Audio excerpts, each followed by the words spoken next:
Los viernes son siempre días que invitan a la reflexión. A mí al menos me invitan a la reflexión.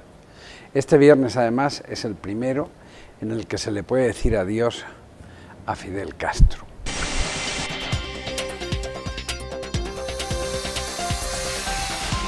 Castro, con 90 años, murió, como mueren los buenos dictadores, en su cama, rodeado de los suyos y con el aprecio, por lo menos, de los más cercanos. Castro es un ejemplo de lo que en política, y en la vida también, pero sobre todo en política, es necesario saber y saberlo a tiempo. Hasta cuándo uno es bueno y cuándo uno deja de ser bueno en lo que hacía. Sin duda alguna hay dos Castros. El de los primeros 25 años, en los que fue un revolucionario que llegó al poder como consecuencia de un enfrentamiento armado con un gobierno y después plantó cara y devolvió durante mucho tiempo la dignidad al idioma español frente a los Estados Unidos.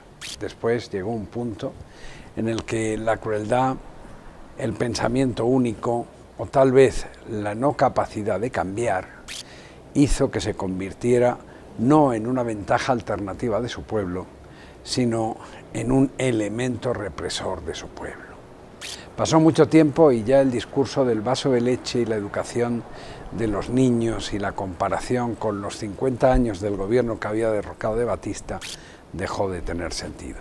Castro no supo evolucionar, aunque sí que es verdad que, sobre todo después del 9/11, el principal beneficiario de los grandes cambios en la América que no habla inglés lo fue Fidel Castro, primero porque se mantuvo y segundo porque siempre fue una alternativa que aparecía como digna frente a la hegemonía norteamericana. De Castro se ha dicho y se ha hablado casi todo. Sin embargo, quiero usar el ejemplo de Castro para traerlo aquí y usarlo también como viernes. Castro es un buen ejemplo de que lo más importante es saber hasta dónde. Y a mí me asombra ver cómo los partidos políticos mexicanos parecen no quererse enterar. No es solo Trump, no es solo Jean-Marie Le Pen en Francia, no es solo el fenómeno de que seguramente perderá el primer ministro italiano su referéndum provocándole la dimisión. No es solamente un cambio que va barriendo las viejas estructuras políticas que han gobernado hasta ahora mismo el mundo, sino que los políticos profesionales parecen, como Castro, no quererse dar por enterados de que su época pasó. Hay una lección clara: o tienes un ejército y ya una dictadura bien establecida como la que él hizo, o sencillamente la historia te barre de la noche a la mañana.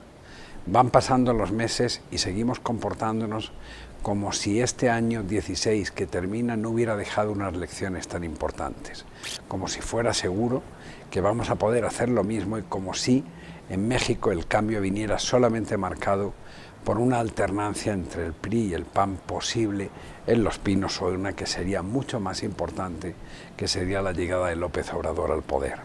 Quite eso y póngase en la base. La base es que nuestras estructuras políticas mal nos representan y tal como van, peor nos van a representar en las batallas electorales que vienen el año 17. ¿Qué necesitan para darse cuenta de que reaccionan o la historia les reacciona y los barre?